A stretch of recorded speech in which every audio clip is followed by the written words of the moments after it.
So you're married? No, I'm not. But you have a girlfriend. No. Gay? No.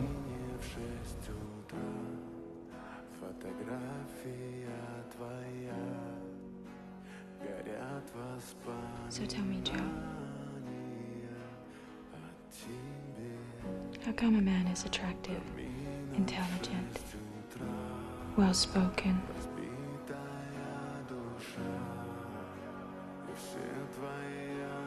diffident in the most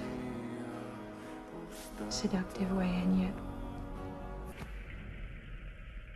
powerful, all alone in this world?